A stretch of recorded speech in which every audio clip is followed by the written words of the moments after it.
Assalamualaikum warahmatullahi wabarakatuh. Alhamdulillahirabbil alamin. Segala puji bagi Allah, Tuhan yang telah memberi kita nikmat dan karunia-Nya sehingga kita masih dikasih iman dan kesehatan, serta Allah telah memberikan agnia kesempatan untuk menyampaikan pidato singkat. Salawat beserta salam tak lupa pula kita hadiahkan kepada Nabi besar kita, yakni Nabi Muhammad SAW, dengan mengucapkan Allahumma salli ala Sayyidina Muhammad wa ala ali Sayyidina Muhammad. Hari ini izinkan agnia membahas tentang satu amal yang ringan di lidah tapi berat untuk dilakukan. Apa itu? Ialah ikhlas.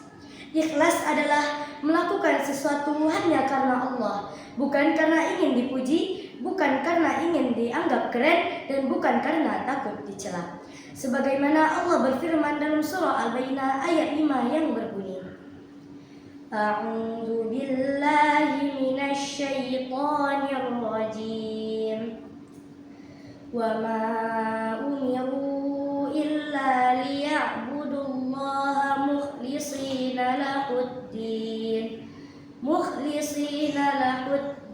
hunafa, yang artinya padahal kami tidak diperintahkan kecuali untuk beribadah kepada Allah dengan memurnikan ketaatan kepadanya.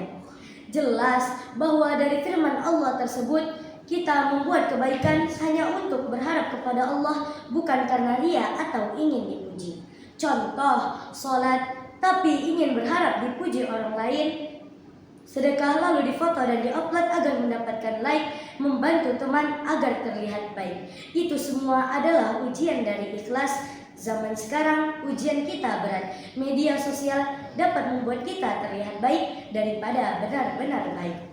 Hadirin hadirah yang dimuliakan Allah, sebuah kisah tentang keteladanan dari ikhlas Khalid bin Walid. Beliau adalah panglima besar. Banyak kemenangan yang diraih di tangannya, sehingga ia digelar Syaifullah atau pedang Allah. Karena khawatir melihat sebagian kaum muslim mulai mengagungkan Khalid, Umar takut kemenangan itu mulai dinisbatkan kepada sosok Khalid semata. Lalu Umar bin Khattab pun mencopotnya dari panglima besar menjadi prajurit biasa. Tetapi beliau tidak marah. Beliau berkata, aku berperang bukan karena Umar, aku berperang karena Allah.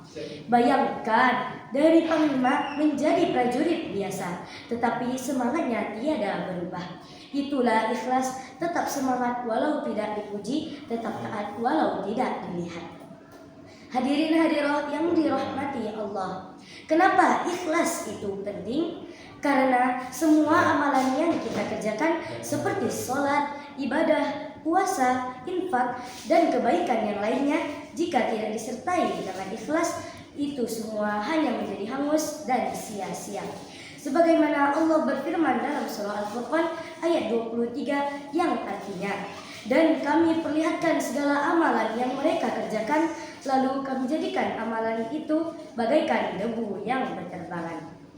Hadirin hadirah yang dimuliakan Allah, oleh karena itu, marilah kita mulai memasang niat dari hati, mengerjakan segala ibadah hanya karena mengharapkan ridho dari Allah dan bukan karena ingin dipuji. Kita biasakan beramal secara rahasia, tak perlu diumbar dan disebar kemana-mana, agar kita tidak menjadi orang yang merugi, lelah dan rajin beribadah, tapi semuanya hanya bernilai nol di hadapan Allah, seperti debu yang berterbangan tak berarti. Nauzubillah min dzalik. Mungkin hanya ini yang dapat saya sampaikan. Semoga kita tidak menjadi generasi yang hanya rajin beramal tapi juga ikhlas. Akhir kalam, wallahu a'lam bishawab. Wassalamualaikum warahmatullahi wabarakatuh.